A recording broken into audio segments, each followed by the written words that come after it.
Latin America is known for a lot culture, passion, and mainly food. Aarón Sánchez is an award-winning chef, and now he's turning his focus to highlighting the people behind some of the best bites in 4 cities across the country. Aarón, welcome to DBL. Thank you so much for having me. I've just been listening intently to all your beautiful conversation. You guys are so well informed and so eloquent, and I just want to say, wow, a big fan. So thank you for having me. Wow. Claim that for our reel. Okay. Thank you, sir. All right, Chef, your new show, Talking Sabor, takes the audience on a cultural experience to meet the people behind Latin cuisine across the country. What inspired you to take on this project? Well, the idea is always finding inspiration. As a chef, you have to always kind of go sometimes back to roots and really honor a lot of these grandmas and these family-owned institutions and restaurants and make sure that they're highlighted.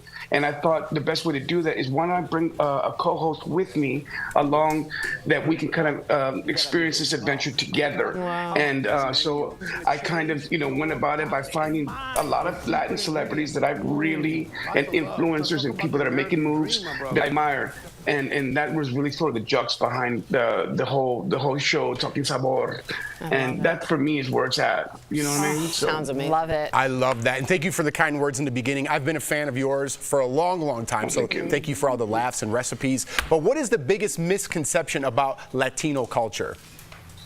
That's a very good question. I think well, first of all, it's not all Mexican. It's not chili peppers. It's not like, all of that kind of stuff. The way I look at Latin culture, it's a beautiful blend of the new world. So we're talking about, different flavors and different rhythms, and also the food that plays a big part in it. There's a lot of commonality between ingredients, whether it's in Mexico, Central, South America, the Caribbean.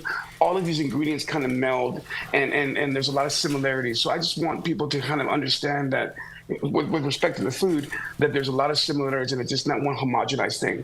I'm going to learn some. Well, you're hitting hot spots in Houston, Miami, Los Angeles, and New York. Can you tell me how the food changes from place to place? That's a great question. Well, there's a lot of different regionality as far as where there's enclaves of different kinds of Latin communities, right? So I live, for instance, in New Orleans, but we have a huge Honduran community there, probably one of the largest in the country, and Nicaraguan. And then you go to somewhere, like Chicago, and then it's straight up Mexican, and then but from different parts of Mexico. So really, we did a deep dive, and then of course New York with all of its Caribbean, Latin, Dominican, Puerto Rican, Cubano, all of those good things. So it's really just depends on where these enclaves come. And at one point, a big community, emigrated there, and they just set up shop, and then more people came, and that's kind of how it went down. I love it. So you got to hear so many stories while filming. Was there one that really stood out to you? Yeah, I mean, we went to Los Socios, and there was a wonderful restaurant with this great guy named Jesus, who's a comedian and an author and a dad. And he wrote this beautiful children's cookbook, and it just really resonated to me as a dad, and trying to have that beautiful balance and harmony in life where you're being career focused, but also trying to be a great parent.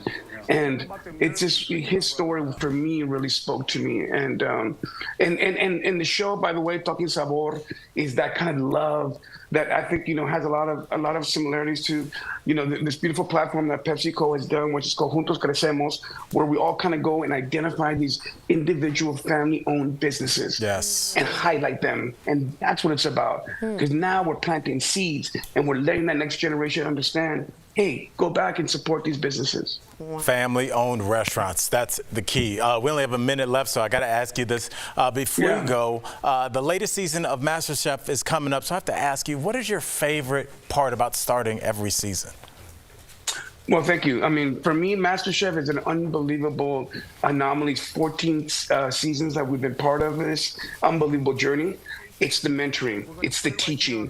You guys spoke about teachers. I have at my dad's side of the family, all educators. My girlfriend's a nurse. You're right. Our most valuable community is our youth. So the fact that the word chef means teacher. And so the fact that I get to teach and I get to mentor, and no matter what happens, if they win, lose, or draw, they're walking out there with valuable life lessons and also culinary lessons. So that allows me to really sleep well at night knowing that they're going to walk away there with a bigger love for food.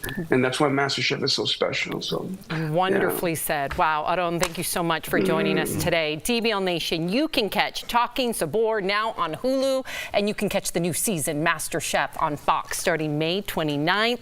Thank you Congrats again. on the new season, brother. Congratulations on Congrats to you guys. everything. Thank you. We'll be right back. Gracias.